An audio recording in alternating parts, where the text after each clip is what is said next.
Hello, everyone. Welcome to Measuring the Score podcast, the podcast where we offer our opinions on film scores and the films they're inspired by. I'm Chris. And I'm Leslie. Let's get started.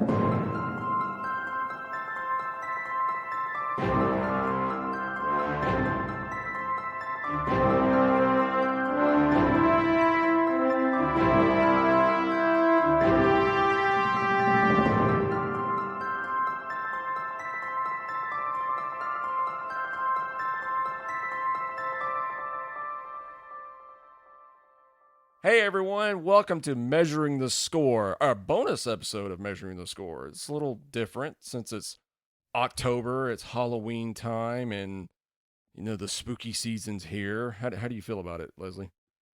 I like the fall, the mist and all. Wait, that's a poem. I'm sorry. Yes, I like the fall time. You like the fall time, but you're not too big into the Halloween season, right? No, I love Halloween season. As a matter of fact, I dress up every year to pass out candy. That is true. Yes, we do that. We do that. I cannot talk this evening. This is going to be bad. This is going to be a bad episode. Do you remember the year I dressed up as a stewardess and you dressed up as a sick a sick passenger? Yeah, I had a barf bag and everything. Yeah, it was great. Well, today since this is a bonus episode, we've got a really big episode planned. Halloween 1978 versus Halloween 2018. Oh man, that's going to be huge. That's a lot. That's a lot of score. It's a lot of score, and I like the fact we're covering it because they're about to release the new Halloween movie. At the time of this recording, because we're recording in September, the new film Halloween Kills is coming on October 15th. And it was just announced today that it's going to be released on Peacock as well in the theaters. That's amazing. What's also cool about today as well is John Carpenter just released a new track from Halloween Kills called Rampage. I listened to it and I was not very impressed. Neither was I. I'm sorry. It was really repetitive. It was so repetitive. But since we've got so much score and we got a lot of film, I think we're going to need some help. I think so too. You know what? Hey, wait, I see some people right over there. Oh, it's Shawn and Sam from Cheapseat Reviews. Hey, guys. Hey. Yay! Thank you, studio audience. I appreciate that. I did not know we had a studio audience here. That's amazing. And it's closed caption. Recorded in front of a live studio audience. Yeah. Don't forget to end the show with, be sure to spay and neuter your pets. Yes, definitely. Well, guys, thank you so much for coming on, man. This is just great. Seriously. I'm glad you guys wanted to do this with us. So, real quick, tell us about your podcast and where everybody can find you and stuff. Sam? Hey, you are the head guy here. I'm only here to spoil it and to try to wreck it. So I'm going to let you try to promote us here. Oh, okay. I just wanted to throw you under the bus and see if you knew any of our social media stuff. I really don't. I have no idea. We are 2/3 of Cheapseat Reviews, the podcast that explores the Hollywood film industry for the greater good. You can find us on the Twitter and all the other places. linktr.ee/cheapseatreviews is our Linktree account. Just go there. It's got our links to all our stuff, including our new merch, which we're very excited for. We have merch. That's bad because I've never even heard of a tree, a link tree. So what type of tree? I'm glad you said that. Yeah. We're arborists. As we record this, I guess by the time people will hear this, you will have missed the September sale, but there will be an October sale coming soon. Not knowing exactly when this will release, but an October sale is coming soon. So there you go. Yeah, for the merch. Use merch. Yeah. We can get some merch, Chris. Yep. Yeah, get some merch. Yeah. And Chris and Leslie joined us a little while back for Ready Player One. Yep. And that was a good time because they had some really strong opinions about how good they think that movie is. Unfortunately, we had to tell them they're wrong. So everybody go listen to all of their episodes. Well, actually, just go listen to Ready Player One. That's the only one you need to listen to. Just because I would never suggest that. No, seriously, there is a lot of great episodes these guys have. One of my favorite episodes is the Godzilla versus Kong episode. That was the first one I listened to, and I fell in love with you guys ever since. Well, thank you. Yeah. Someone listened, Sean. Yeah, yeah. See this? See? Oh, I'm There's people out there. I can't believe it. Chris is your number one fan. Yep. All right, so you guys ready to get started with this? Let's do it. Let's talk about this. All right, thing. so first thing we're going to talk about first. Wow, I cannot. Yeah, I'm a professional podcaster, people. So redundancy office. Yeah, he's so professional. He was talking in a microphone and he was wondering why it wasn't making noise. And then I'm like, dear, did you turn on your microphone? He goes, oh, click. I'm like, I'm a professional. I know what I'm doing. So you did hit the record button. I did. Right? I see the little red light on. We're good. Those red lights. That's the one thing I do like about this thing is very, it lets you know when you're recording or not.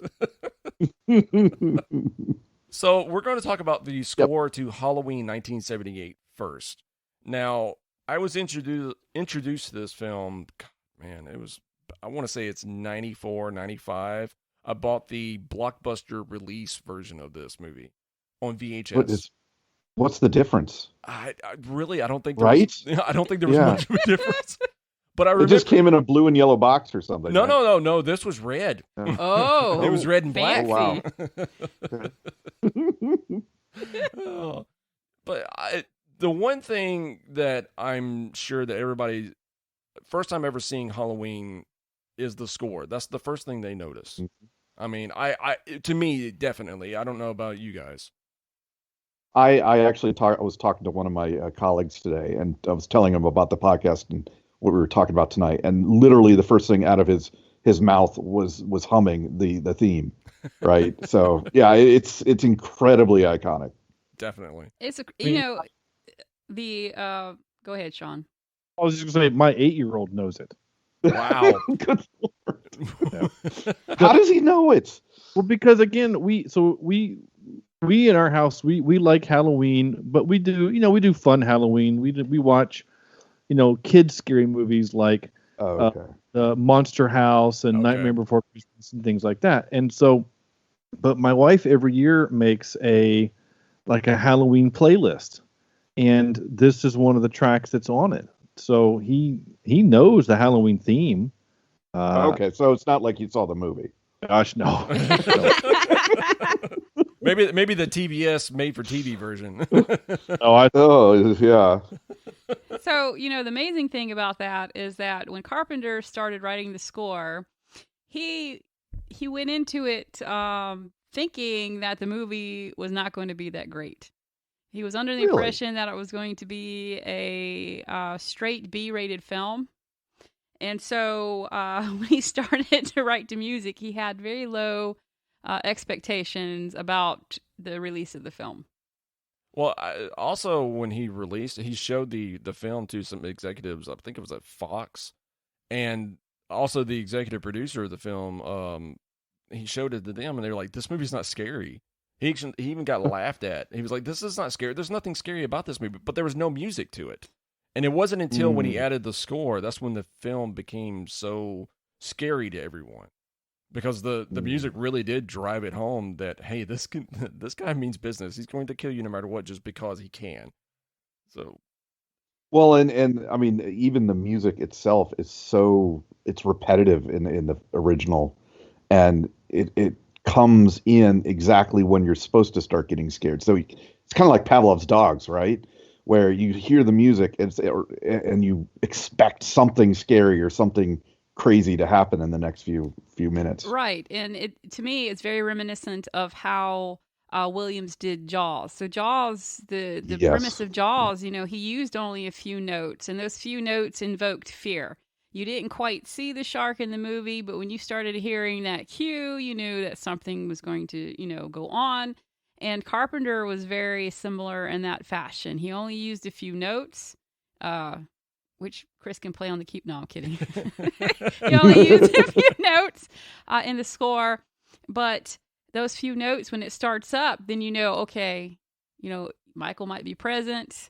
He might be ready to kill. You're right. It does condition you for that fear factor. Absolutely. it's tribal in a way. But Right. and I had never seen until you guys had us do these movies. I'd never seen Halloween, but I knew the music of it. And for some reason, I thought it was more piano than a almost like a synth Yep. type of sound. You're forgetting it's the late '70s that he did it, but I had no idea Carpenter did it himself, Yep. and that's pretty impressive. It's just one of those.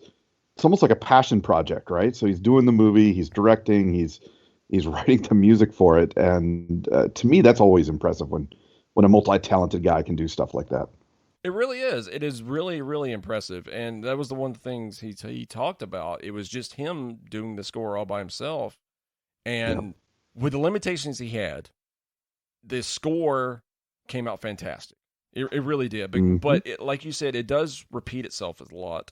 And it does get a little repetitive once in a while until the one track, the shape stalks, comes in. And it's just these two notes, dun, dun, dun, and that's when the score does get darker though. Yeah, it sounds like a heartbeat almost. It does, Like and then it just ramps up, faster and faster. It just keeps rising to the tension and the horror of what's happening.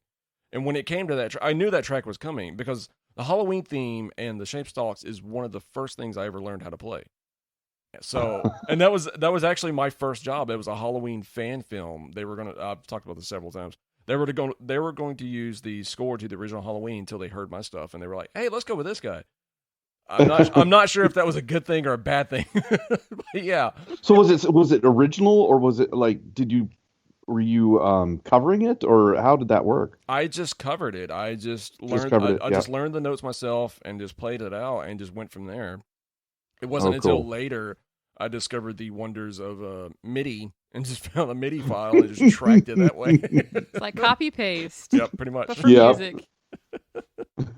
So the main theme actually took only him an hour to compose. So it took him an hour to compose the main theme, and then the rest of the score was composed only in a few weeks' time.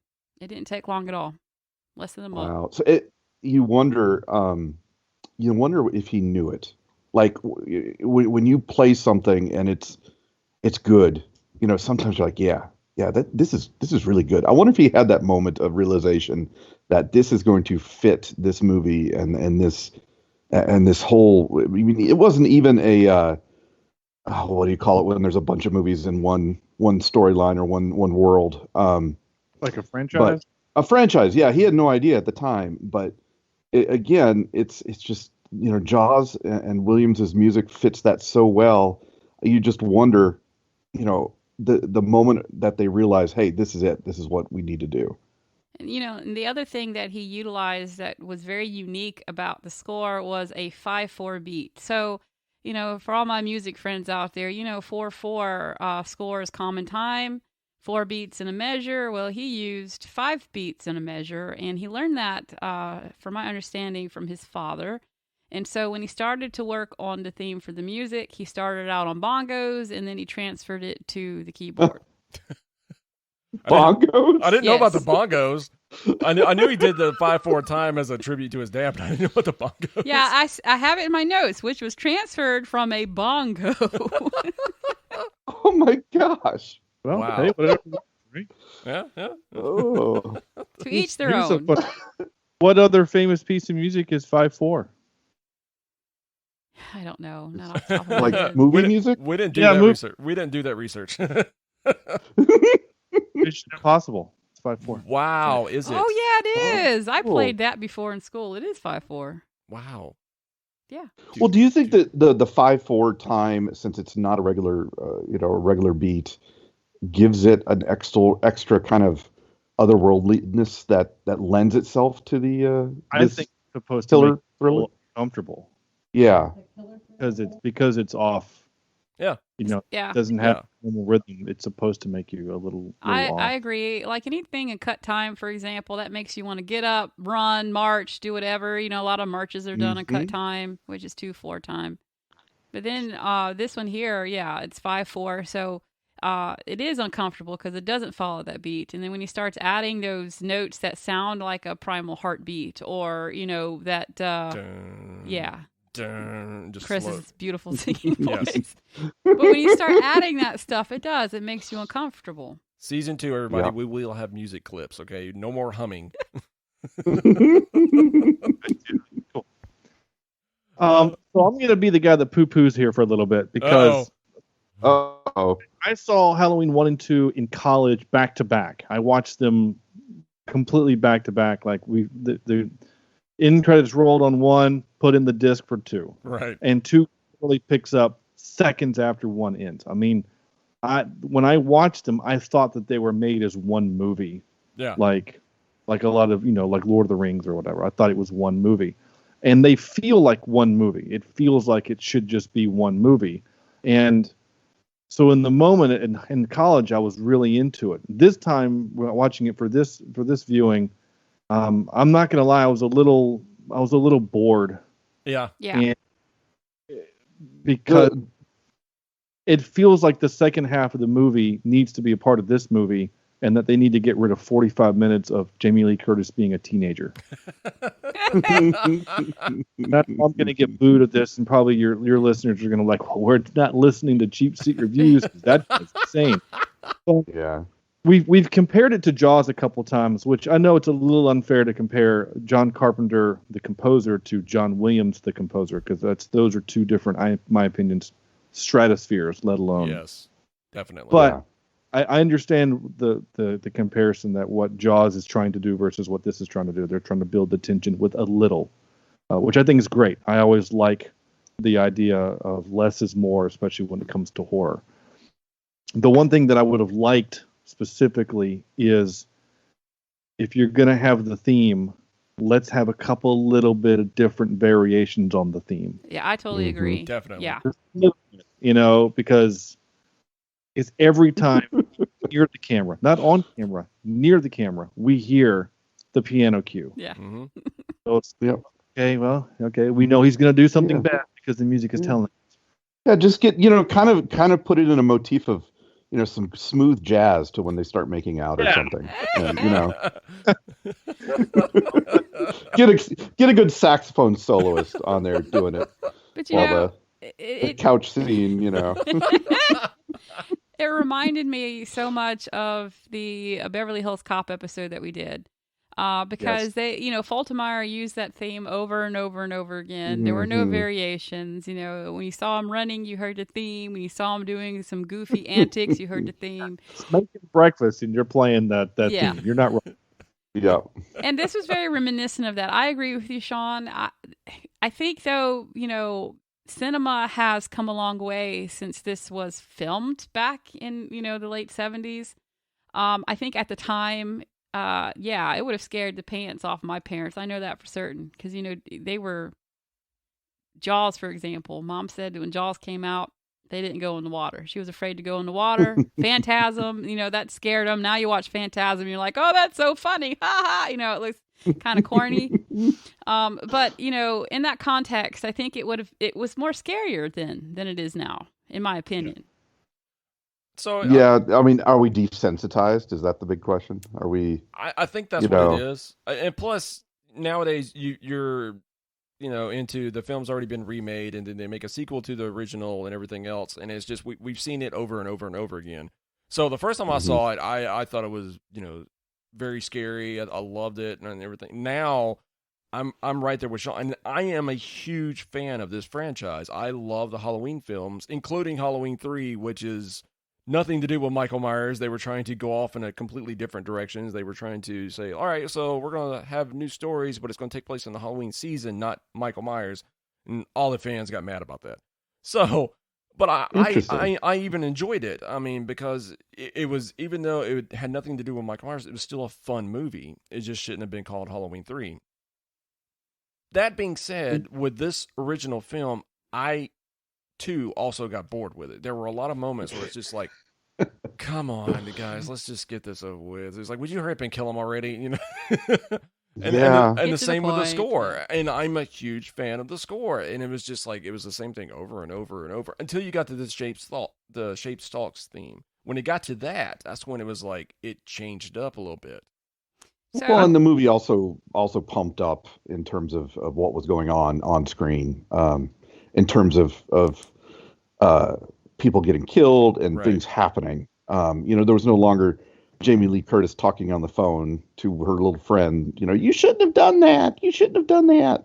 I swear she said that about 8 times while the kid's looking out the window in the background. But you start to wonder if it's a sign of the times. Where the 70s and 80s had these long movies that took their time to tell the story, and you wonder if we just don't have the patience nowadays to really kind of live in a movie world like we used to. With even Jaws, if you go back and watch Jaws, it drags in a lot of spots. And it there's drags a lot in of a lot dialogue, of places. yes. And there's a lot of dialogue between,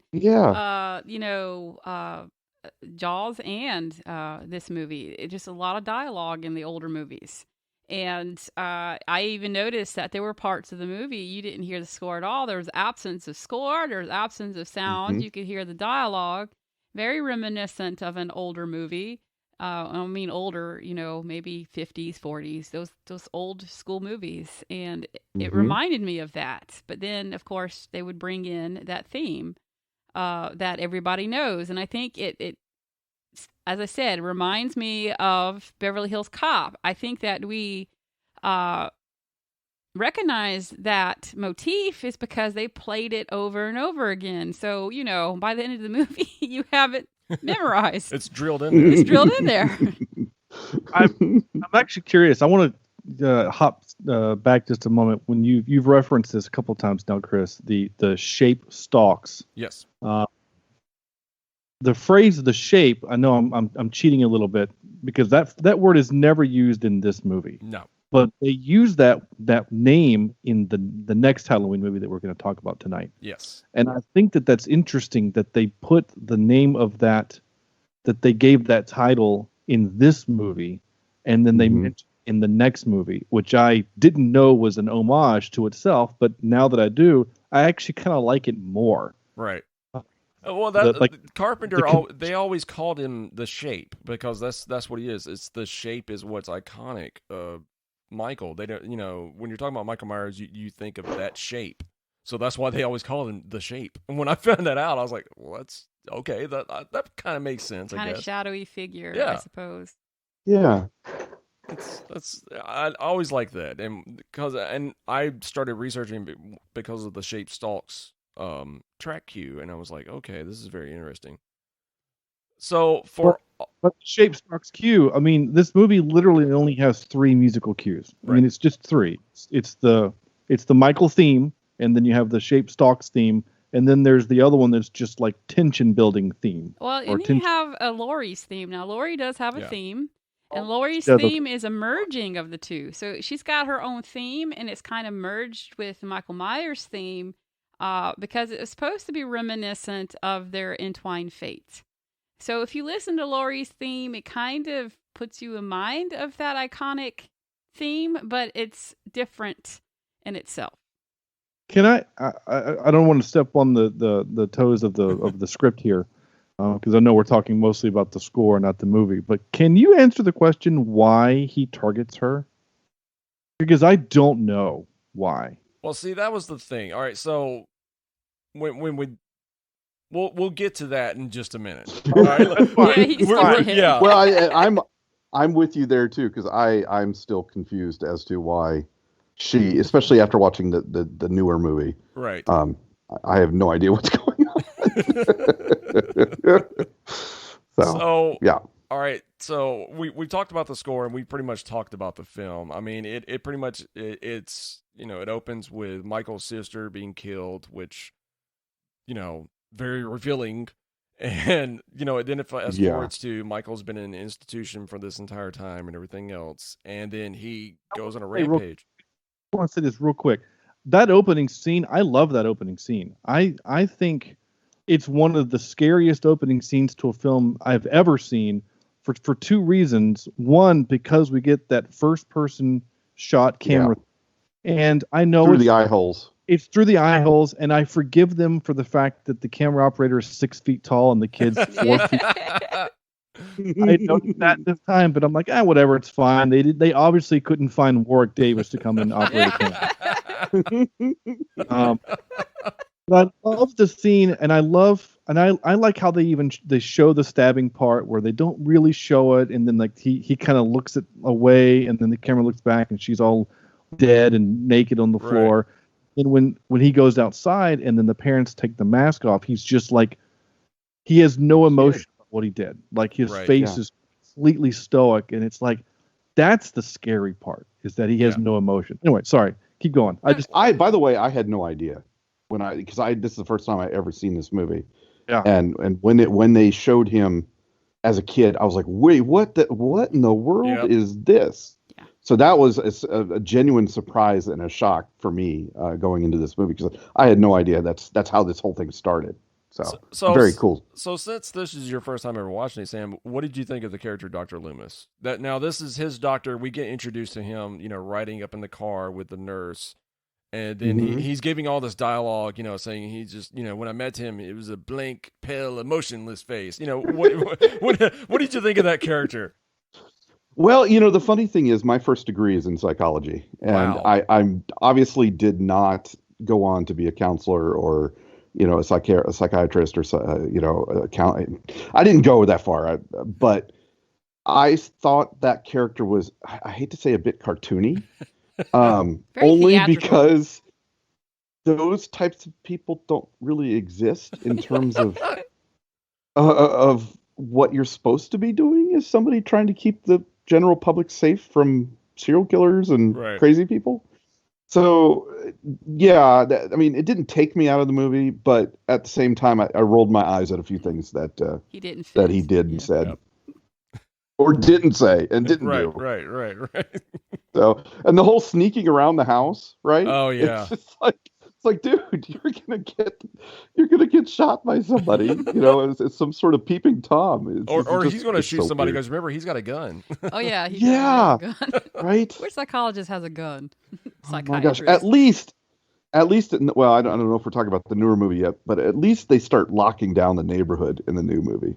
Right. So. Yeah, we'll get to the new one in just a minute. So there's one more thing I want to add, because it's going to be different for the new movie, is that in this one, there is no score when he's actually doing the physical killing. So when you watch the movie, and even at that first scene that Shawn said that he really liked, you've got this music that kind of builds up, and then when he starts to stab, nothing.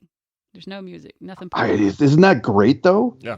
I think that's wonderful, because it's totally against the type and totally against what you expect, and it makes it that much more real and guttural. Just I love that directorial choice. Her screaming, it's really effective.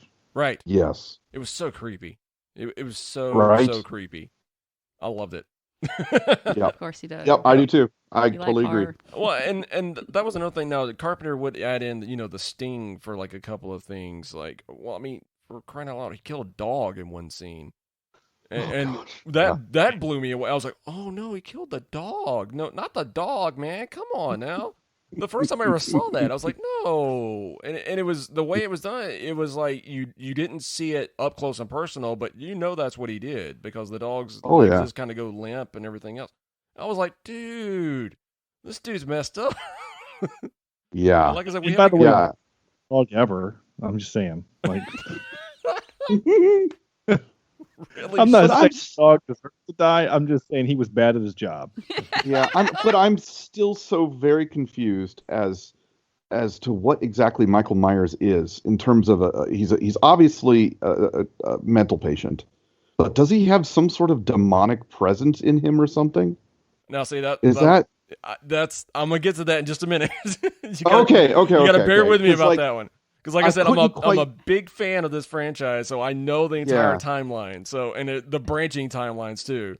All right, so the film keeps going, and it builds and builds and builds to this climactic moment where Laurie is being chased by Michael, and that's when you get this iconic shot of her running from one house to the other, screaming her head off, even running to the neighbor's house, which. This part made no sense back in the times. I'm sorry. It was 1978. Somebody would have opened their doors, not turned the light off. All of a sudden, girls freaking out on the porch and then cut the light back off. I'm sorry. That one I'm going, wait a minute. No, that wouldn't happen in 1978. They would open the door. Oh, honey, what's wrong? And everything else. Have a piece of cake. Yeah, here, have a piece of cake while we wait for the police. I just baked it tonight. I just baked it tonight. Pretty sure there was pot in there if it was in the 70s. I don't know. I was just. If it would have been a town, in the South, then everyone runs out with a shotgun. Yeah. Look, we live in the South. I can attest to that. What's that noise? And he grabbed a shot. Yeah. Yep. I've seen it happen. No, that's exactly right. Yeah. I've seen it happen. That's why this kind of movie doesn't work in the South. The girl gets screaming, like 38 dudes show up with, trucks. Trucks. There's something funny about this. I'm gonna get to that in just a minute when I start talking about the timeline. Trucks and guns. All right, so we pretty much went over the whole film. I mean, going over it and everything else. Yep. Now we talked about it. There are a lot of dragging moments with the score and the film itself. But overall, the film is, entertaining. It is, very scary, very suspenseful.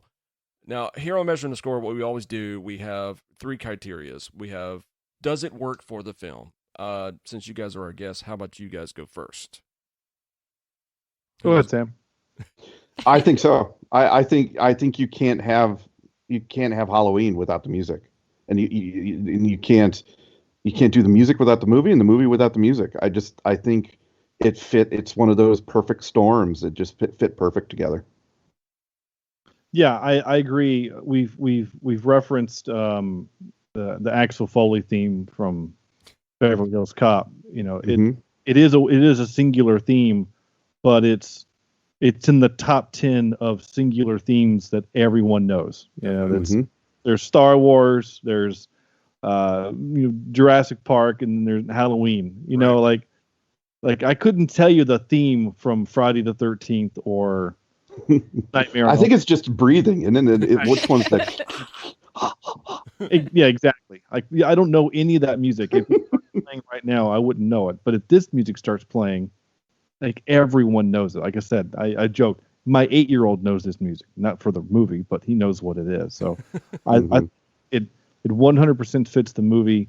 The movie does not work without the theme. Would I like to have had a little bit of variety? Sure, but But here's the thing with that. I think because it was so repetitive, that when we finally got to the shape stalker or whatever it's called, I think it was that much more impactful. That was a change. That was something that was your brain subconsciously says, wait a second, this is wrong. This is something's going down. Mm-hmm. Definitely. Yeah. Sam hit it right there. It's like that's exactly how I felt. I mean, the score was fantastic. It was iconic. It was memorable. And then when it got to that new theme, you're like, whoa, something's different. This is a lot darker. This is a lot, something's like you just said, something's going down. Leslie, what did you? Well, I think that it worked for the time. So you got to think about the films that come out prior to that, and then think about this. Yeah, it was extremely scary. Horror hadn't, I wouldn't say fully hit his heyday yet. That we know that gruesome, scary horror. I think that it worked for the film, and on the basis that they use that primal fear, trying to build upon that primal sound and that primal fear of the heartbeat, those basic notes. And I also think that when he tried to merge Michael Myers' theme with Laurie's theme, it was really intelligently done to show that their fates are going to be ultimately intertwined. And, as we're going to talk about in the next movie, that it continues. Their fates are intertwined. So I think there is some intelligence to, what he did as well. It's not just throwing the notes out there to make sense of them. There is some form and fashion, even though it is repetitive. All right. Real quick, what are your favorite score, or your favorite scene from the film? I'm going to make Shawn go first this time around. My favorite scene, thematic, like in the movie, or with just with the score in general, basically. Maybe one of the 500 scenes that had the theme. I'll jump in front of Shawn here. Okay. I enjoyed it when it was just a landscape shot with kids out trick or treating. Oh yeah, that was and amazing. it was kind of like the innocence of Halloween, but you've got this really creepy, scary music going on that added so much atmosphere to it. I enjoyed those. I enjoyed seeing, happy-go-lucky people thinking that they were all going to die. So, and that sounds really bad. I understand that. but no, I think it did well with adding atmosphere to those establishing shots. A lot of establishing shots, I guess you could say. There is actually a lot of establishing shots in this movie. Sorry, I just realized that I took notes for this movie. I just realized I took notes when I was watching this, and so I'm going over some of my notes. And I'm trying to think specifically. So basically, what you're asking, which is my favorite scene, because again, like you said, the theme is pretty much in all of the good scenes. Right. So basically, what is your favorite scene? Honestly, I really enjoyed my favorite scene. Honestly, is the opening, which I know has no music, which is kind of well, it does have some music in there. So I mean, yeah. Once the killing is done and the title card comes on, doesn't it? Yeah, there's like right? Yeah, there's If a I little bit remember of right. music. Yeah. There's a little bit of music at the beginning, and then definitely when he puts the mask on, and then there's like no music for when he's killing the sister, and then when he's going back downstairs, the music comes back, and then the title card, and then you get the iconic theme. And the pumpkin, the theme, yeah. Right. I mean, that's my favorite scene is that intro scene, but I do like. I'm trying to think. Honestly, sounds gross, but my favorite death in the movie is the dude just got some, right, and then he goes downstairs like to check the noise, whatever, and then Michael's holding him up by his throat, and then he pierces him, and then he's like stuck in the air, like he's, and I thought, man, that's some really strong wood that's behind him, and that's a really That's a really strong knife there to hold him up. The physics behind it were kind of janky, but I didn't care because it was a cool shot because it's silhouetted and he's in the air. Like it's super like creepy and scary in the moment because you're dying in a kind of unnatural way. So anyway, Leslie. Well, so this is like the second time I've ever watched this movie. And Chris used to show me these jokes of Michael Myers just like playing in the leaves and stuff with the theme music playing. Yeah, I can't remember. I'll have to find it and send it to you. So that kind of ruined me this time when I watched the movie because I would think of that. But, so the theme, I am so sorry. Yeah, Leslie. you kind of ruined that. But anyway, I ruined the whole movie for you. The scene that stuck out was when she was in class. And she looks out the window and she sees him standing there. Because I think it stuck out in my mind was because then again, Chris showed me a video of her looking at him and he's doing the Electric Man out on the sidewalk and doing jumping jacks and stuff. So I could not think of that when I watched that scene. So that's like the only scene that's really stuck out in my mind. I know I'm bad. This movie is just... Wow. That's awesome.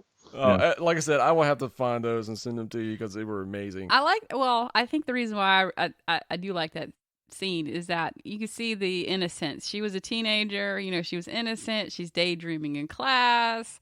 So you picked up a little bit on her innocence because in essence she was an innocent when all of this happened. So I think that I like that because it picked up a little bit on her mental state and who she was.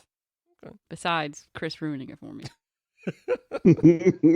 and Sam stole it from me again. I love the atmospheric shot of the kids going, trick or treating, and you get. I think that's Laurie's theme is what's playing, and there was another Halloween fan film that I scored, and they had that establishing shot, and that's what I did. I used Laurie's theme again. I brought that back in there, but I made it with my version basically, but. You can't have an establishing shot and not have some sort of Halloween theme playing. And it's always iconic to use the Laurie's theme. And every time I see that, and because they do that and just about throughout the rest of the franchise, and it works every time. And every single one of them get me every time. I love those shots. Sure. All right, so I think we pretty much all agree on this one, but what could have been done differently? And there could have been more variation. I mean, that's just my opinion. Yeah, absolutely. Yeah. I think there could have been just more music, too. Yeah. More variation, more music. Music helps a movie. It paces the movie, helps it move along. And as y'all have stated, there are places where it seems stagnant. I think that if they could have interjected just music in there, it would have kind of filled some of those gaps and paced it a little bit better, because it did get slow in parts. I think totally agree.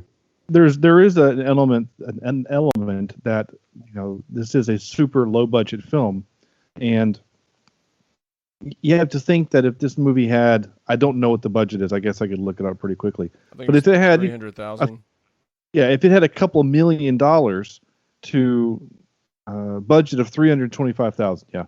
So if it had, if this was a budget of $2 or $3 million, right, then maybe they could get the rights to some licensed music. Right. So like the kids are doing a thing, and then you could have some, a song of the time or a cover of the song of the time or something like that, just as the back to the things are happy here, and then you can cut to the scary music, something like that. I don't know. Maybe it's too cheesy.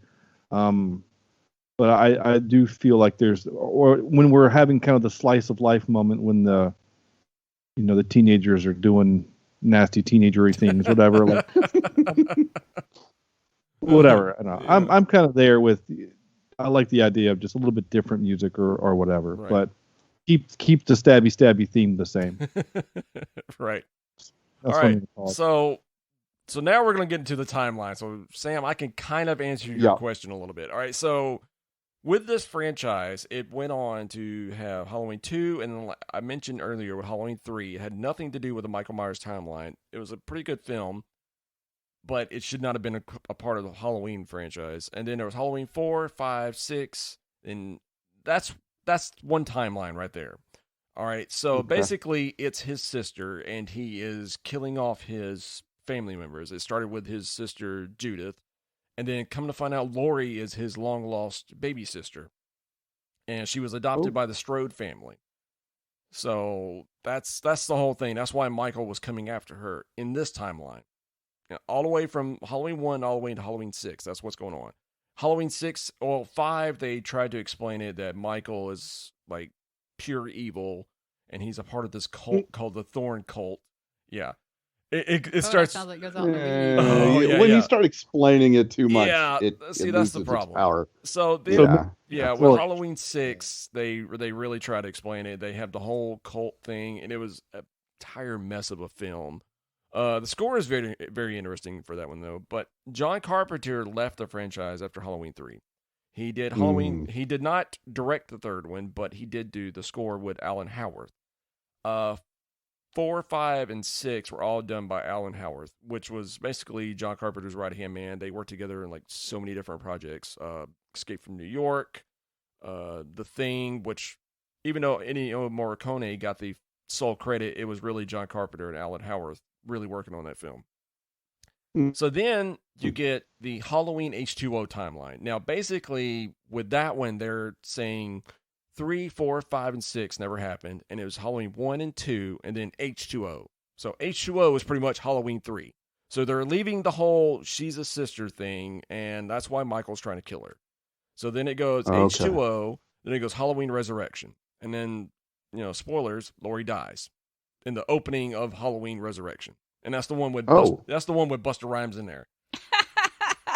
Yeah. You got Busta Rhymes fighting Michael Myers, and that was... Oh, dear. That doesn't sound very good. We have to do a podcast. Oh, my gosh. Yes. Oh, yes, you have one for the podcast you have to do.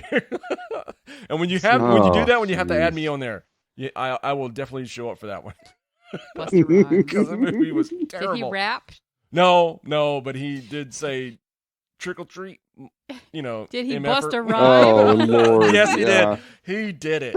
He did it. That's why. Yeah. So Shawn, I will definitely come on for that one. All right. So then then Rob Zombie comes along and remakes Halloween. Oh, now he's going to talk about Rob Zombie, Sam. Have you seen the Rob Zombie version?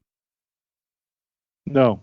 No, these are the only two I've ever seen. Okay, so you have a psychology background. Rob Zombie tried to focus more on the psychology behind Michael Myers. Okay. So I watched Rob Zombie version, and I found it fascinating on that basis that he tried to focus on the psychological aspect of Michael, as opposed to just slashy killy. Right. Yeah. All right, so even in Rob Zombie's version, he still leaves the whole Laurie is the long lost sister of Michael, and that's the reason why he's trying to kill her. So then you get Halloween 2, Rob Zombie's Halloween 2, and that film is just wow. It is really, really out there. It's like Rob Zombie got a lot of hate for the first film, but it was popular enough to warrant a sequel, and then he just went off the rails for the sequel. So then the series kind of just stayed dead for a while until we got this one here, Halloween 2018. And there was when it was announced that Jamie Lee Curtis was coming back, and it was like, well, how's this going to work? Because she died in Halloween Resurrection. That's when we found out that this film basically does away with every sequel, including the remake. So it's Halloween, and then there's Halloween 2018. Yeah, so this is supposed to be the second one. That's why you get the whole joke in there where it's like, well, isn't she his sister? Oh, no, that was just a rumor. So there is no explanation in this one as of why Michael is trying to kill her. Maybe in Halloween Kills, the sequel, because this is a part of a whole new trilogy. You got Halloween, Halloween Kills, and Halloween Ends. And that's the whole thing that David Gordon Green and Danny McBride, of all people, have come up with for this one. Yeah. So, boy, it's worse than the DC universe timeline. Ignoring it. Definitely. Holy cow! Well, it was I was watching this, and then she says something about 20 years ago, or 30 years ago, 40 years ago, it was 40 years. Yeah, it was 40 years. 40 years ago, he killed 5 people, and I thought, wait, he's killed way more than 5 people. Right. That's because of this timeline, and it, like I said, there's so many different branching timelines in the Halloween, franchise, or say universe, I guess you could say. But yeah, like you said, it definitely it's worse than the DC universe. But yeah, that's the reason why it's like, oh, he only killed 5 people, and I'm like you, Sean. It throws me off because it's like, wait a minute, he's got so many different films. There's over 200. Well, oh yeah, this is like Halloween 2. That's right. Okay, so that's crazy. So I'm actually fortunate to go into this. Yes. Not ever seeing everything else. Right. It's rare that you are, you come in on the 10th movie and you don't need to see the previous 9 or whatever it was. That still doesn't track, because even if it's only that she killed 5 people, the end of this movie, he doesn't get captured. No. So how does he get captured to go back to the place? What do you wait for the new film? At the beginning of the new movie we're talking about, in 2018, he's back in the asylum, right? So there's missing time, it seems like, because you don't know how he got captured. So they were able to capture him at some point. Right, so there is, in the new film, the new Halloween Kills, there's a flashback showing how he gets captured. Okay. Yeah. I don't know why they didn't do it for this film. They mention it with Will Patton's character. It's like, oh, I was there when we captured him that night. Yeah, I agree, Sean. I was like, huh? He does say that. He does say, Will Patton does say, I was there when we captured him, and like Will Patton's like really traumatized from the experience. That made me think, okay, he was just a cop that was there, because I couldn't remember the actual Halloween 2 movie, how that ended. I just couldn't remember, and I thought, oh, maybe he was captured at the end of that movie. Wait. Was that the one where the building collapsed on him? Did I see this? I mean, Halloween the second 2, Halloween where he gets set on fire. Never mind then. I thought I saw something where his hand comes out of a pile of wood or something. That sounds like Ninja Turtles, the Shredder. His hand comes out of a pile of wood. That may have been the Rob Zombie remake. I think that I can't remember. I can't remember either. Okay. There's got to be one of them where that happens. I do know at our, believe it or not, our because I teach at a community college, at our faculty Halloween party, they would put on a Michael Myers film on the projector. No, you don't really pay attention to it, but I do remember the end where his hand comes out of a pile of debris or something like that. So there was one of them shaky and just coming up, because that's how you get out of things, is by just sticking your hand through it and first. start shaking it. That's how it works. Shake the hand. You got to give jazz hands. That's right. Give jazz hands, and you can get out. I'm gonna that's all you need. Jazz on out of there. Like Scatman Crothers. There you go. All right. So when it was announced that this film was coming out, they announced that Jason Blum was going to be producing it, Jamie Lee Curtis was coming back, and then announced that John Carpenter was going to be coming back as executive producer and composer. Now he comes back to this franchise. He did the first one in 1978, and he comes back 40 years later for this franchise, and he brings his son Cody. And also a friend, I believe, of Cody's, Daniel Davies. Is that the fellow's name? Yes, Daniel Davies. I just said 3 additional people, so it was him and 2 other people. I didn't write their names down. But yeah, it was his son Cody, and I remember because I watched the Big Trouble in Little China commentary, and it was Kurt Russell and John Carpenter sitting there talking. And Kurt Russell asked him, how's Cody doing? And I remember him saying he's way more talented than I am. He's much better at the keyboard. He's a lot more complex than I am.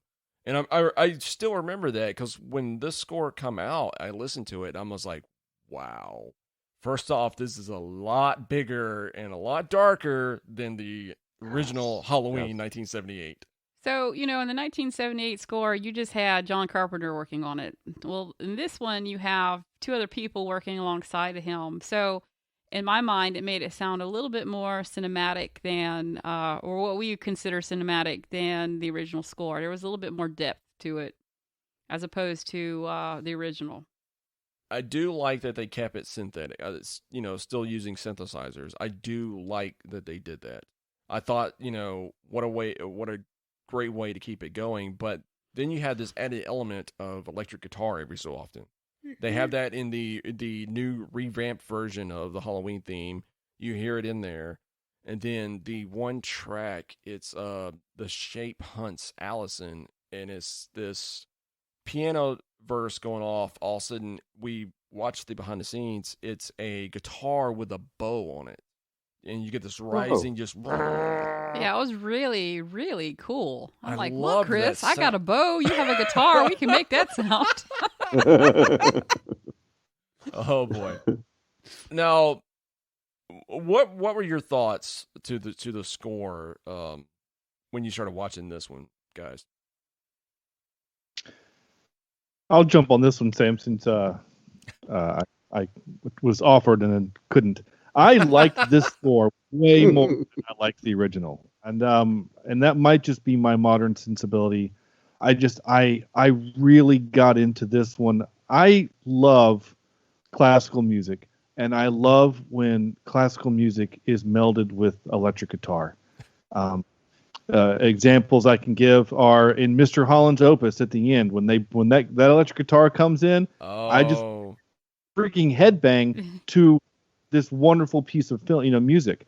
I've been listening a lot to James Newton Howard's collection, yes. And in his Treasure Planet score is electric guitar, and he's got this horn riff happening while the electric guitar is just kind of strumming, and I love it. It adds an energy to it. So this movie, score-wise, just the score. What the other one gives you is the tension by absence.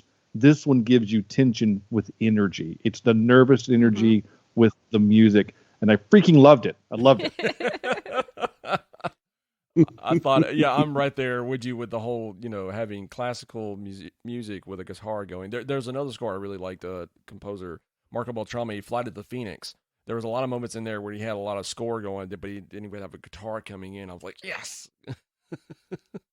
I think that, as Chris mentioned, when they brought the guitar in and then they took the bow, and instead of strumming the notes on the guitar, you took the bow and run it across the strings of the guitar to make that sound, that noise. It to me, it was amazing because when you heard it in the score, it actually gave me goosebumps. I'm one of those auditory people that if I like the sound or the emotion that it's trying to, I'll get goosebumps. I've always been that way. And I did. I literally got goosebumps because I really like that sound that they achieved with that method. All right, Sam. So what were your thoughts on the score when you first heard it? Well, since Opie jumped in front of me this time, I thought it was flippin' amazing. I did not expect to enjoy both the movie and the score as much as I did in this thing. And a lot of people will know if they listen to Cheap Seat that I watch a lot of these movies at work. And a lot of times I watch them and I might be, grading papers, grading sending papers. emails, right?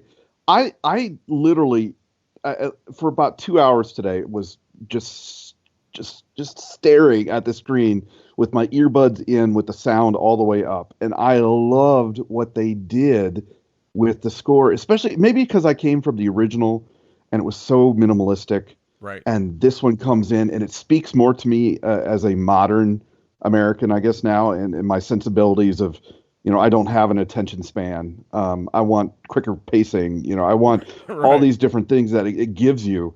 I ate it up. It was a wonderful, wonderful combination. It was great. I loved it. Now, I mentioned for the last film that, they had that tension build up, and then the moment that he starts stabbing or the killing process, you heard nothing. Well, this movie was the exact opposite. They played the movie throughout each one of those scenes in which that, he killed. So that is the difference there between the two scores. The other score with the theme carried through. I loved when you get movies that have continuity with the original score, or you'll hear like little peekaboos of the original motif if somebody else is scoring the movie, and you'll hear the peekaboos of the original motif and they make it their own, but you still hear that original sound. And one of the things I really liked about this is that he continued on with the Halloween theme, even though he changed it up a little bit. Which we wanted to see with the last movie. Well, this movie he did. He changed it up somewhat. So it had that more cinematic feel and had more depth to it than the other score. Yeah, definitely. I completely agree with that. It was huge. And the one thing that we talked about with the original film that, there was a lack of variation. This score had it all over the place. There was, it was like almost, it was like one track was not the same as the other. They always did something different every single time. And the one thing, I'm not sure if I really liked it too much, but he did give Laurie a new theme, which is kind of understandable because she's almost a completely different person. She's old. Yeah, she's old. Seasoned. She's not so much of a victim this time. Right. Yeah, it's not that she's old. Yeah, it's in the innocence is gone. Mm-hmm. Right. Oh, absolutely. She's turned into a recluse. A hard woman. Sarah Connor. I want to be insulting, but I'll be nice. She's like the female, like crazier version of Clint Eastwood. I don't know. Okay, she's yeah, Sarah Connor from Terminator. I mean, she's kind of Sarah Connor. Yeah.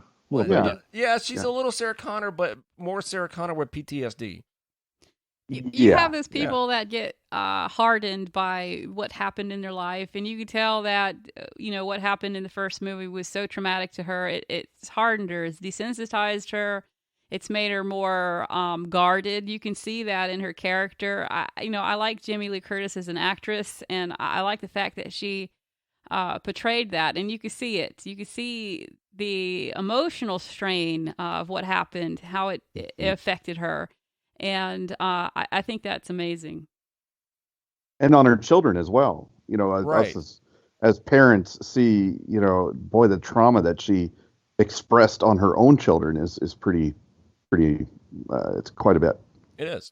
And now, as I was talking about with Laurie's theme, now the scene where she has the entire mental breakdown, I can't remember the score track name, but there is a moment where you hear the original Laurie theme in there. And I think that is when her emotional state starts to come back. I think that's when she kind of harkens back for just a moment back to the original innocent Laurie. You know, she tore down that wall that she's built up for so many years. She lost everything. She just broke down. And I think that was really smart of Carpenter to bring the theme back for just that brief moment. That little peekaboo. I'm just not really too sure if I like the new theme that he made for Laurie. I don't know. Maybe that was just me. But the one thing he did do, he did give a new theme for Michael, which is the electric guitar, the very low, the hard driving. Oh, yeah, man, it was brutal. Goosebumps. Now, in the track names, they'll name it where Michael kills, and then it turns into, some of them are the shape kills. Now, in the film, you see Michael without the mask on for a good little bit at the beginning, and he's killing people and everything else. And that's when Michael gets that one certain theme. But then when he turns into the shape, when he gets the mask and the outfit and everything else, the score changes just a little bit with him. That's when his theme starts to play. I have in my notes, theme doesn't play until he puts his mask on. And then when he puts his mask on, he's transformed back into Michael Myers, and you hear that in the music. And he plays with the theme too. That was the one thing that even when I would score Halloween fan films, I would always play with the theme. I always make it really slow. It was just, do do do do instead of playing it really fast and everything else. Carpenter did that with this one, and I was, when he did it, I started like fist pumping in the air. I was like, yes, he did it, yes, because I believe that track right there is like one of the first ones that he released when the score was coming out, that kind of tease everybody, hey, this is what we're doing.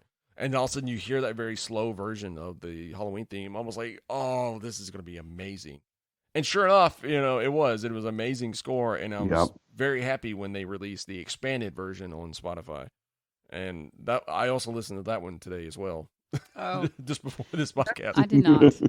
And that concept, that idea is very popular for the last 10 years, where especially if you have a trailer for a movie that's got some, I'm not going to say horror elements, but some darker elements, to take a piece of music that you know and love and then make it minor and slow it down. I always think of when they released the first trailer for Age of Ultron, and it's the I've Got No Strings on Me song from Pinocchio, but it's sung in this super dark, mellow way that it makes it super creepy, and that was the intent. So I'm with you. I kind of like it. It was something we just watched recently. I just watched the trailer where they did that. They did it for Candyman. I didn't see that. I'm trying to think. Something else. I don't know. I'll think. But there was a trailer that I watched recently. I'm trying to think. The only trailers I've watched recently, I've watched Spider-Man, the new Spider-Man trailer, like 4 times. I watched the new Matrix trailer today. That's what I it's saw. Okay, that's what it is. Yeah, they do. God, what is that song? I hadn't seen it. Is it? Oh, yeah. Rabbit, right? Isn't that the White Rabbit? Yeah. It's the White Rabbit song. That's what it is. And they had orchestra in behind it and kind of built it up a little bit. Yeah, I think it's the original singer, but it felt slower. Like it felt a lot slower for some reason. Yeah, and it makes you unnerved when they start playing with pitches and, they start slowing down music that you know and love. And it gets unnerving because you're like, that's not right. That's not supposed to sound that way. Now, that was one thing with the trailer for the new Halloween, the Halloween Kills. They have the Halloween theme playing, but it's on, it's done with sound like a violin. And it was kind of unnerving, but it sounded really cool at the same time. So I don't know if that's in the score itself or there's something they made just for the trailer. I hope it's in the film because it was so cool. It was so cool. I was like, yes, that sounds awesome, but, I don't know. Because the 2 tracks that Carpenter has released for the new one, it's kind of lacking. I was not happy. I'm like, what is this? This reminds me of the original Halloween. It was just repetitive. I'm like, It's too much. Yeah. All right. Too much of the same. So the score for the new Halloween was, we all agree is fantastic. It has the variation, the different versions. It's something new just at every turn. Now, with the film itself, right from the opening, this film is brutal. I mean, holy cow, dude! The kid. Yes, the kid. Holy crap! My jaw. I literally fell. I did the same thing. I'm like, what? Like, what the heck? Did they just really do that? Yeah. I saw this in the theaters, and when that happened, I'm like, dude, it was the same thing with the dog. He's like, dude, he just killed a kid. Holy Right? crap! And I'm the like, teeth. I'm like, what the Oh, hell that is was that? so He's got teeth in his hand. What that is was he so doing? nasty. And see, that was in the trailer. Well, what this movie does well is it introduces you to characters that you think are going to last a while, and then kills them off very quickly. In a very gruesome way too. Yeah, those podcasters. I mean, Oh, wow. Hold on. We have to go here for a second. Introduce themselves as podcasters. Any podcast can throw around $3,000 cash for an interview. yeah. Like, okay. Yeah, wouldn't that be nice? Oh man, if we could drop that three grand for an interview, man, can you imagine the people we would? Oh yeah, we still. Right. We, I wonder who their sponsors were. We could find their sponsors. In a movie about an unkillable man, that was the most unbelievable thing in the movie. Wow. But Ken Joe Rogan. Anyway. Okay. Yeah. Now, the one thing definitely with, we talked about with the score, but it is just heavily throughout the entire film. It is a lot darker, and it's something happening every time you turn around. And it's like I said, it was just a brutal movie. It really was. Golly. Now- The lady just simply making dinner for her baby, Oh, and yeah. him passing the baby, and I'm like, oh God, oh no, he's Now- going to. Yeah, I would have clicked Do it off something. at that point. That sequence is actually an homage to Halloween 2, the original Halloween 2. There were a lot of moments with this film that they were making homages to the rest of the franchise. Okay. That scene right there is a homage to Halloween 2 because he kills, I want to say, he kills the old woman with a knife. I think he steals her knife and kills her. I can't remember, but it was not that brutal. And then Table shaking and oh yeah, God, man, it was yeah. it was so much. And then But it was off camera, right? It was Right. the sound yeah, and the yeah. it It was was so, awesome. oh man, and that's all. And that right there with the Halloween theme playing, and he's just walking slow, and you just see him turn, and he goes into the garage, grabs the hammer, goes in there, and it's just beats her to death, and it's like whoa, and it's like all in one take. I'm like, oh, okay, this is Right. this is dark. And then there's some trick-or-treaters that have a witch mask, a pumpkin mask, and a skull mask. That is from Halloween 3 because the entire storyline for that one is taking place talking about these Halloween masks, and you have to see it. I don't want to ruin Halloween 3 for you. Yeah. But yeah, definitely watch that one. But that's an homage to Halloween 3, which again was not part of the franchise, but they're still honoring it. And there was so many little moments in there. Easter eggs. Yeah, little Easter eggs and moments and everything else. Now, we are introduced to a new doctor, Dr. Sartan. This is the one thing that I did not like about this movie. I love the movie overall. Do we want to spoil this? Yeah. At this point, I think so. Yeah. So the doctor is introduced, and he's supposed to be like the new Dr. Loomis and everything else, but there's just something not quite right about this guy. But then he ends up stabbing Will Patton's character in the neck, killing him, and that's when it's revealed that he wants to experience what Michael does. He wants Michael to speak. He wants to know why Michael kills. So he starts killing too. So basically, the doctor's crazy. And That's a weird motivation. it really is. Yeah. It really, really is. It's more of a deception when you think about it. I honestly thought, I don't know if you guys remember the movie. I believe it was a Denzel movie. Was it Fallen? Yeah. Right. Oh, yeah. I thought that's where it was going. Right, where it was the demon in Michael transfers to other people or something. Now, So that's what I thought possibly could. And I could have understood that. in one of the As weird earlier as it is. films, Halloween 4, it ends with his niece touching Michael Myers' hand, and then later on in the film, she stabs her stepmother, attacking her, and that's when the movie ends with the little girl standing on top of the staircase, and she's got a pair of scissors, just like Michael did, in a clown costume. So that was the original intent. It was supposed to be that since she touched Michael, his spirit passed on to her. And the original idea was the next film, it was going to be, it was going to be her. It was going to be her going around killing people just like Michael did. And then Michael was going to come back toward the end. Well, then a lot of people, they were like, the producers got scared and they're like, no, Michael's going to come back and now the girl is mute and everything else and ruin the franchise. And even the actress, she was like, that was the dumbest thing ever and I wish I had never done that. Mute. We're going to make her a mute. Yeah, and it was terrible. It was such a bad movie. But anyway, so you weren't far from it with the idea. Just wrong movie. Right idea, just wrong wrong series. Wrong timeline. Wrong timeline. There wrong we go. timeline. Yeah, it's wrong timeline. Oh. So that when the doctor, this is the one part I actually started laughing in the theaters. I busted out laughing. He did. He's not lying. I still do it every time I see it. When the doctor stands up and he's got the Michael Myers mask on and his shoulders are like all hunched up, I busted out laughing. It was the dumbest looking thing ever. It was like, it's like, come on, you cannot tell me why they were filming this movie. They put that mask on that guy and they were like, yeah, this looks good. Let's keep it in there.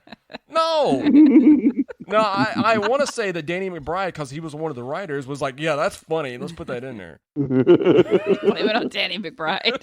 It's all his fault. Yeah, it's all Danny McBride's fault. I think, Craig, you laughed because when I saw it, I just rolled my eyes and I thought, it was a bad little twist. I mean, it didn't last long, thank God. Thankfully, yes. Right, but it was a bad. And when this twist. So-called twist happened, I was so hoping.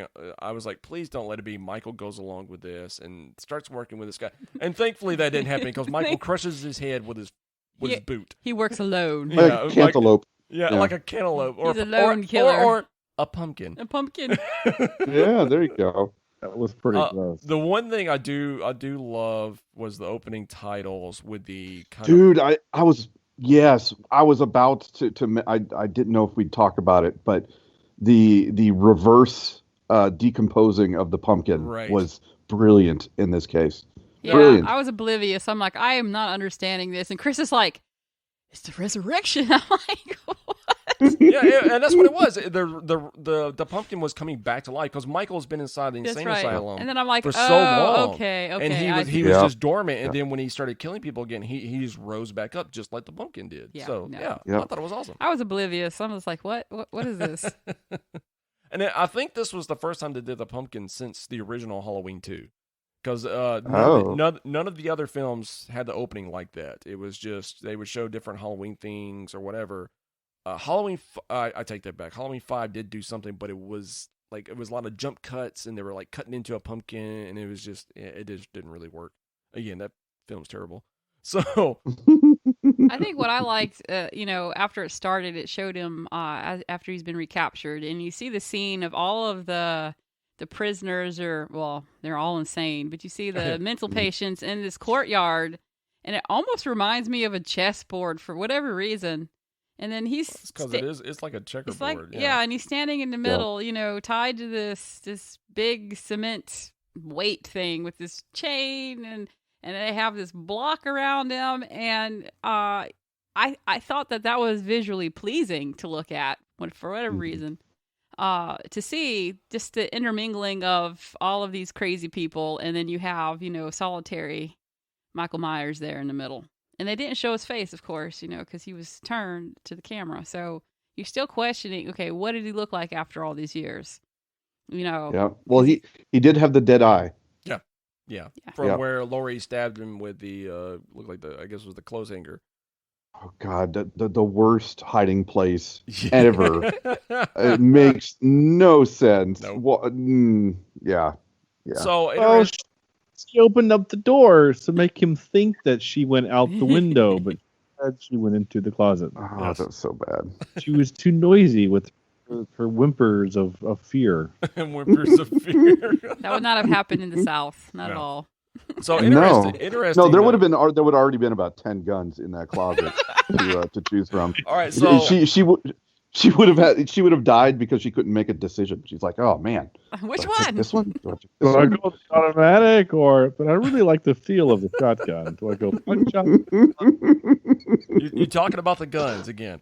Halloween 4, there is a scene where there's a bunch of drunken hillbillies going around. They decide they're going to go shoot Michael Myers up. So they're driving around in trucks Now, this is still taking place in Illinois. Oh. Driving around in 4x4 trucks, drunk, armed with shotguns. Oh my! So there is a moment in the Halloween series, in the Halloween franchise, where that does happen. Nice. Perfect. So with this film, again, we're going to go through the 3 criteria. Does it work for the film? Guys? I'm going to say yes and no. I think there are moments that totally enhance the film. You know, there are moments, but then there are moments where it just feels generic. I think there are at times where it's just, you know, maybe we asked for it and we got it and now we don't like it. But I think there's just moments where it just doesn't really add to it. There's a lot of jump cuts and jump scares in this one compared to the first one. And I think the music always tries to play that up as well. And I don't know if it worked as well. Sure. But in terms of would I listen to it on its own? Heck yeah. Right? I would get some of these tracks and put them on my playlist. So I love it, but at the same time, I don't think it's as impactful as just the simple melody in that first movie. Right. All right, Shawn? Yeah, I mean, as much as it hurts me to agree with Sam. Oh, I'm sure it does. The main score itself is still great. The main theme that we're used to is still great, and it was a little different enough. It had a little bit more energy to it, even with just the piano, because it didn't feel like it was, you know, done on a 1978 Korg. You know, like it felt like it was done with a legit piano and some, you know, stringed instruments and whatever. And so I really enjoyed that. As far as, you know, the kind of genericness of it, I hadn't thought about it until you said it, Sam, but you're right. There are some moments where it's just kind of generic action movie music. Yep. And I didn't notice it. Like it faded to the background because I was so involved in what was happening on screen that I stopped listening, you know, which is not necessarily the best thing to say on a podcast devoted to listening. And also, sorry. No, but well, yeah. And also the movie kind of actually took me in enough that I stopped writing notes. I realized my last note on this movie was, at least he didn't kill the baby, but if she has no family, he might as well have. That's terrible. Old, right? If she's what I'm saying, if she is a single mother, right, who no parents and no one, makes me really sad. You just made this whole movie a lot more tragic. All right, I'm just cut the podcast. Thinking. We're done. Now I'm gonna go cry. Thanks to Shawn. I wish there have been at least one cop, you know, walking by with a baby in its hand, so that we know that the baby is okay. Maybe that's going to be explained in the next one. Get explained. I love it. All right, Leslie. I agree with Shawn. My last note in my notebook is theme doesn't play until his mask is put on. That's at the very beginning. Well, how about this? I wrote notes down and I can't find them. So no, in all honesty, I think that it 50-50 works. And the reason why is in the 1978 version, you know, he devoted the whole theme to build up the suspense. And he had this kind of matrix he uses to build up suspense. And then, you know, the horror moment would happen and we'd all be appalled, you know, or scared. It's different now. Granted, we have a different audience. You know, this is 2018 as opposed to, you know, the late 70s. Those elements there that he utilized to create that suspense feel were lacking in some places, in my opinion. And it got to the point to where the music didn't really stand out. It didn't, to me, complement. It kind of faded a little bit to the background, as Shawn said. There were parts where I tuned the music out completely. Granted, you know, then you could ask the question, well, if that's the case, then was the music doing its job? You know, because the job is not to overpower the film, it's to complement it. I think in that instance, you know, it it worked in a sense, but on the flip side, it was not memorable enough to where I'm like, oh yeah, because the next question that Chris is about to ask is about your favorite score piece, and I really don't have one because of that, effect on the movie. Yeah, and I totally go ahead, Sam. I was going to say I totally agree with you, because if I would, because I would buy some of these tracks, because I remember them being fairly impactful, but I would not know exactly where they fit. And like, I'd have to go back and see the movie, or I'd have to go on iTunes and do each individual track and do, for 30 seconds to see, is this what I remember? Right. Yeah. And I feel, my opinion is that the score stands alone on itself a lot better than it is paired with the film. Yep. Well, not to really change much. I mean, I agree with all of you. There are a lot of moments where the score just kind of becomes noise at one point. It's just there. But there are a lot of moments like when this whole scene where Michael Myers is, chasing the granddaughter, which throughout the entire film when she kept saying grandmother, it annoyed the crap out of me.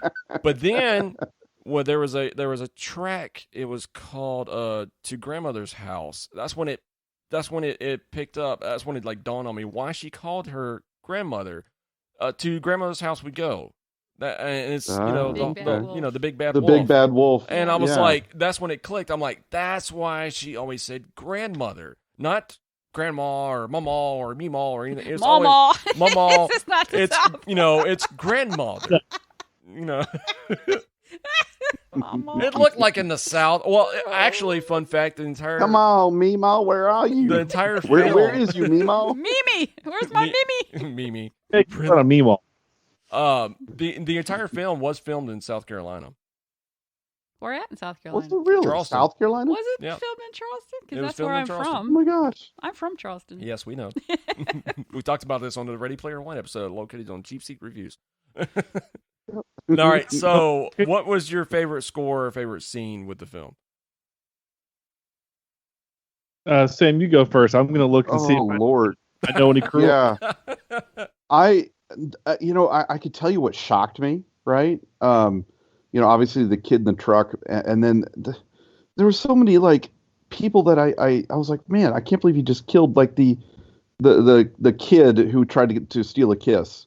I felt so bad for that kid. Yeah, I felt bad for him too. But my favorite scene.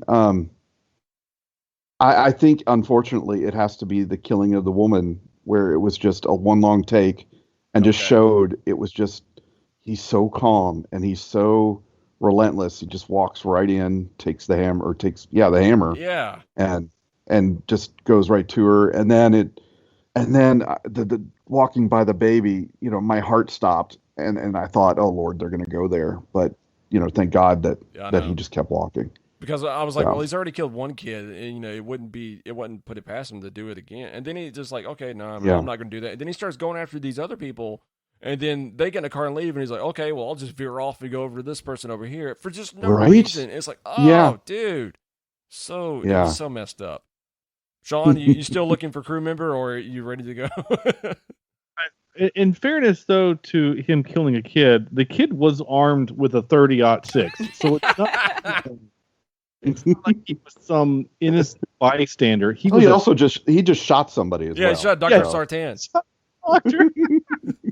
Who, in retrospect, it might have been a good character decision. Because I'm pretty sure he's the one that started the whole bus crash. So good job, kid.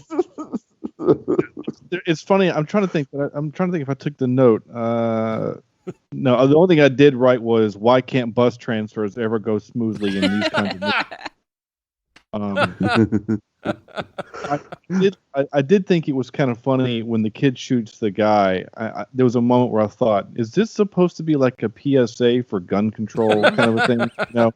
But then it's almost like, there's a little bit of karma there too. So right. Yeah. So my favorite scene, honestly, we haven't talked about it at all, but honestly, the part that I liked was at the end of the movie. We find out that they go to Jamie Lee Curtis's house, Laurie's house, and she's built it like a fortress. And They have like a fight scene throughout the house, right? She's kind of sparring with him, Right. and then eventually, she wounds him, and he wounds her, and then he hides, and so she has to go upstairs and find him, and then they have another fight, and then he throws her out the window, and we get that homage of she's on the ground, he looks back at something, and then he looks back down, and she's gone. Right. And of course, I sent Sam a message saying her whole plan is 100% depending on him not killing her, right? Because otherwise the plan doesn't work. Right. And so then we have like the horror element of him trying to break away the kitchen island to get into the thing, and then she bonks him on the head with a frying pan or something, and he falls in. So my point is like the whole movie, Judy Greer is act like a jerk, right? Judy Greer, like the worst human in the movie besides Michael Myers, right? Treats her mother like crap through the whole entire thing. Like garbage, right? I mean, one of my notes even says the daughter is so mad at her mother that when the mom comes in and says the bus crashed, she doesn't ask what that means. She just says, "Get out, Mom." Right. And I'm like, that should mean something to you. You should know what that means. So anyway, and then Judy Greer is playing up this whole, I can't do it, whatever. And then when Michael Myers shows his face, she's like, "Gotcha, you son of a whatever." And then she shoots him. It's like, oh my gosh, you actually had a redeeming moment in this movie. I don't think that was actually kind of my favorite moment. Was when she kind of had that moment. So that was it. That was a good moment. Leslie? My favorite moment was at the very end. And it was the moment where they, you found out that the whole trap was set and they were going to set fire to it. And the fire started, and Michael Myers and Jamie Lee Curtis's character locks eyes. And that's the first time you've seen them actually lock eyes onto each other throughout, the 78 version and through this version, because it's kind of like glancing blows. He's this kind of huge stalker. He's been stalking her for 2 movies, and they don't really lock eyes. Yeah, she stabbed him in the eye, but they didn't really, acknowledge each other. There was one moment where he was looking through a mirror and she looks up and sees him, but it was not face to face. It wasn't face to face. And I like the intensity of that moment because in that second they're acknowledging each other because they're focused on each other. Like, okay, I got you now, And by the way, in that moment, shoot him in the head. You've got him down there. Right. He's literally 10 feet away. Shoot him in the head with the shotgun, and just 2 more movies. Exactly. I know. It's going to be explained in the next one. He jumps in some water and he survives the fire. That's going to be my tagline for this podcast episode. It's going to be explained in the next one. You and I are literally thinking like Seth Green from the Austin Powers movie. I get in my room right now. We'll go get it. We'll shoot them together. It'll be fun. That's right. He's trapped down there. You know where he is. Just go get him. Right. Yeah, it should have happened. So, my favorite scene is the whole bathroom sequence because it was so raw. It was so brutal. I mean, he drops the teeth, and she's all looking at like, what is that? And then when it zooms in, you see his teeth. You're like, oh, that's even worse. It reminded me of Rob Zombie for whatever reason. I don't know why the teeth it might have been to House of 1,000 Corpses or something, but when they dropped the teeth, I just had this flashback to Rob Zombie. Well, I mean, because that was what they did was kind of the brutal version of Rob Zombie's Michael Myers, and they brought it into the original franchise because the Rob Zombie version of Michael Myers was just as raw and just as brutal, and that's kind of what they did. They just took that monster and dropped him into the original timeline, and with that moment right there, that's kind of what let you know this is not the same Michael Myers. This dude's nuts.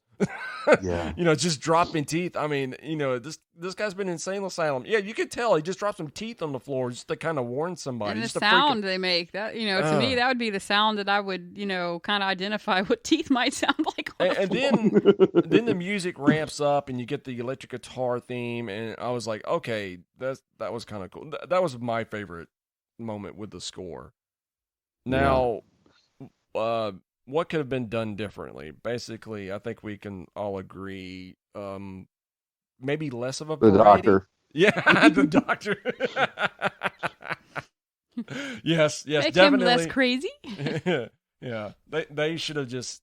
I don't know. That whole twist should have just went away. He reminded me of Buffalo Bill, when he was dancing around. What? Yeah, because I could see him putting, Michael Myers' mask on and start dancing around, No.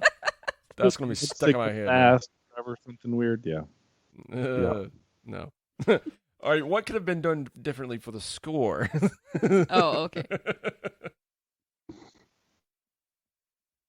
I don't know. I'm thinking maybe, and this is going to sound really weird, but reserve some of the energy and impact towards the end a little bit more. Yeah. Right?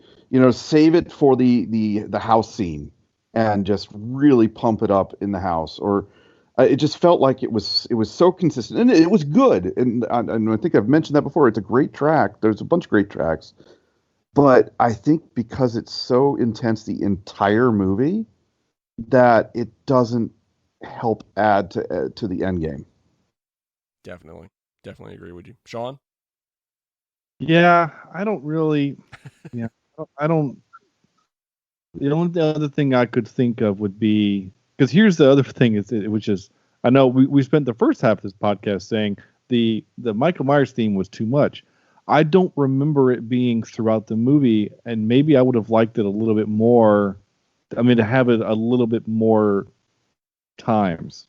That's not English, but interesting. Okay, just the simple theme you're talking about. I kind of missed it a little bit, honestly, which was weird. And I watched these movies back to back. I mean, I watched the first one, took a 5-minute pee break, and then went and watched the second one.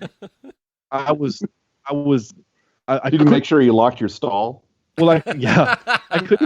I watched this at home. I watched these at home. I couldn't, or did I? Some teeth fall out from under the door. Yeah. Didn't. Of course, I had the theme stuck in my head for about 24 hours afterwards. Oh, dude, I was walking around the halls of my college today, humming or whistling that.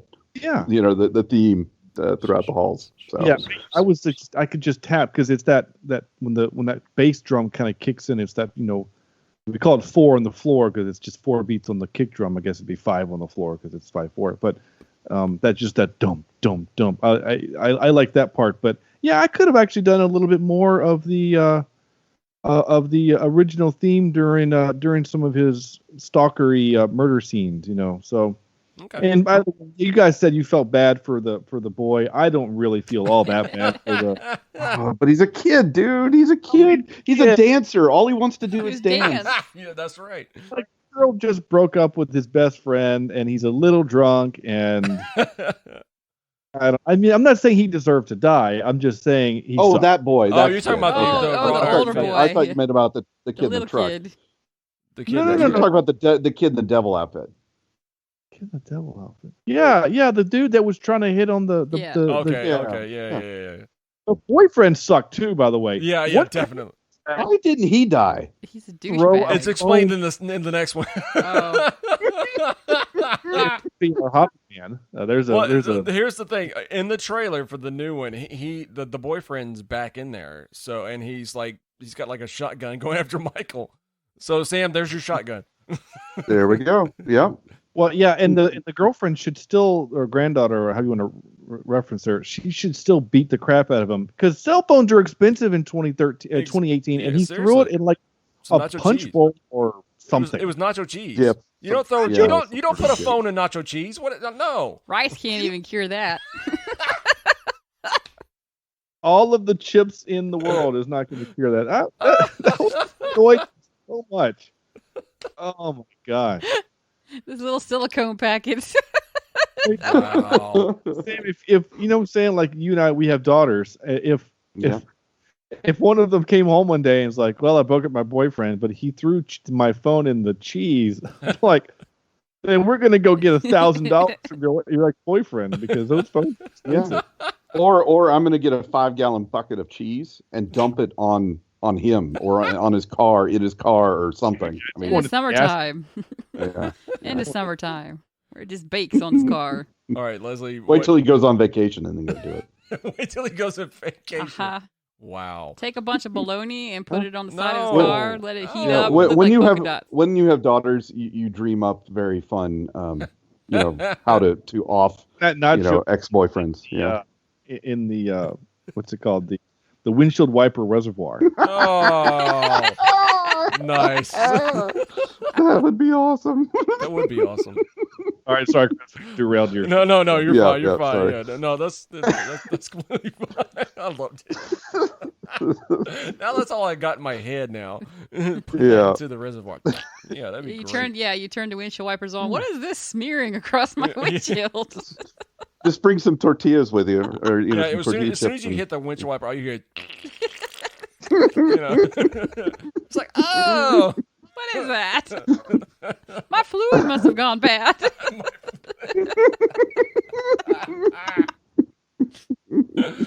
Oh, wow.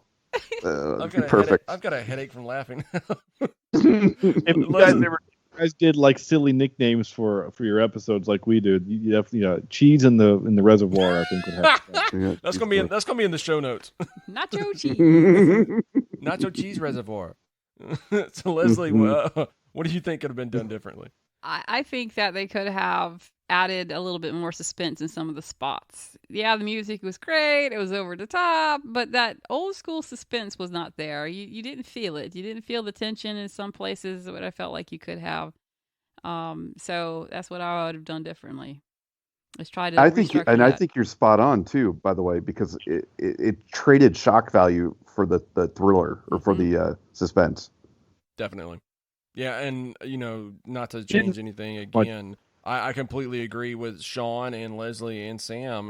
There should have been some more suspense. The theme should have come back some more than it did, because when it did come back, it was great. It reminded you, it harkened back to the original, but then it was not there that much, and that's when it loses the Jaws effect. When you hear the theme, you think something's fixing to happen. You didn't have a lot of those moments in this film. There were, that theme was not there to remind you, hey, something's fixing to happen. Oh, Michael's fixing to go kill somebody, because Sam, you talked about the whole sequence where the woman died, and that was the theme was playing the entire time. That it gave you that Jaws effect. It drove home the suspense. It lets you know, like, hey, this is a terrifying moment. But then there was a lot of moments in there where it's just you have the generic score and a lot of noise, and it just kind of loses that. And yeah, so I agree, it was a great score to listen to on its own, but against the film, they could have brought a little bit more suspense and a little bit more of the theme in there, in my opinion.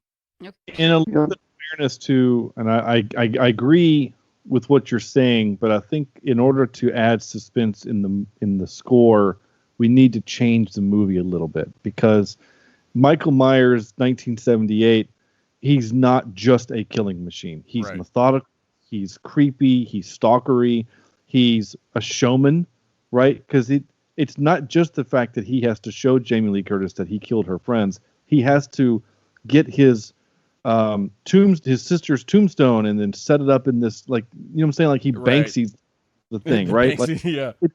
It's a very elaborate thing. Whereas in this movie, he's just a shark, right? He's just killing the thing, right? There's a person, I kill that person. Oh, I need a hammer. This hammer's too clean. I must use it. Like there's a lot of people that he kills that are kind of for no reason, right? Other than he just wants to, just because he needs to do something, right? He has nothing to do. Therefore, I don't know where Jamie Lee Curtis is, so I'm going to go kill these other people so I can kickstart some stuff. I guess I don't know. So this movie has less suspense in that aspect. So I think if you add thematically, musically, some suspense, we're going to need to change a little bit of the movie to fit the suspense, because I'm saying, like, there's not a lot of those moments of suspense. I totally agree. You don't see that suspense. The only thing that you see that really is psychologically suspenseful is Laurie's character herself. That's, to me, the only kind of psychological element you see in this movie, because then when you see Michael Myers, it's just stabby, killy, he goes through killing everybody instead of making a production out of it, as you said, Shawn. So I totally agree. Yeah, and I completely agree too. I mean, definitely, 100%. So the last score that we had, last note or question we have is, and I'm pretty sure I know the answers to this. Which score, in your opinion, is more suspenseful, the 1978 or the 2018? I'm going with the 1978. Now, although there should have been more variety, I think it adds a lot more suspense to the scenes compared to the 2018 score. Leslie? No, I totally agree. But for the 2018 film to be more suspenseful, I'm going to piggyback on what Shawn just said. The movie element there would have to be just a little bit different, too. I mean, he did a great job with what he was given, but I think that the 78 version is more suspenseful. Guys? Sam? Oh, okay. I was going to actually let you go first. It's hard. The 78 is obviously the most suspenseful one, but the one I'd want to listen to would be the new one. For its purpose, the 78 version is perfectly aligned with the movie. So yeah. I mean, for the question itself, yes, 78 is the one. Yeah, the only thing I would add, because I think we're all in pretty much unison there, is that the 78 one is more suspenseful.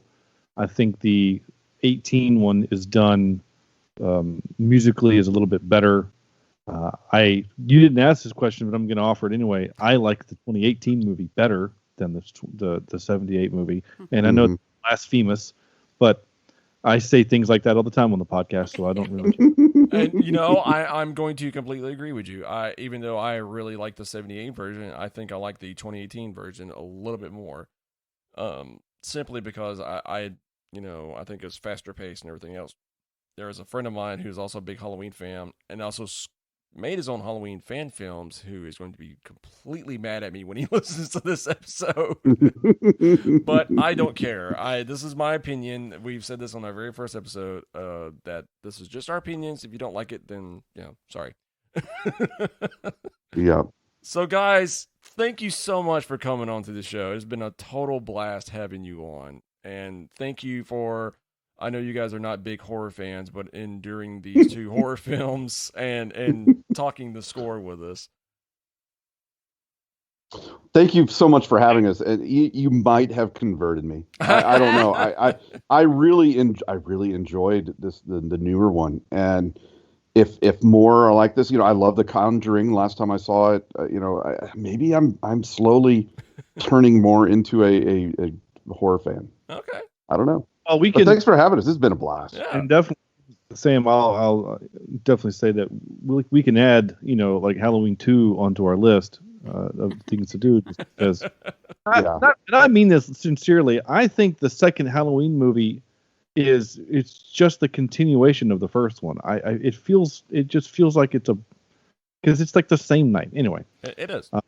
Yeah, it literally is. And that's the tagline: more of the night that he came home.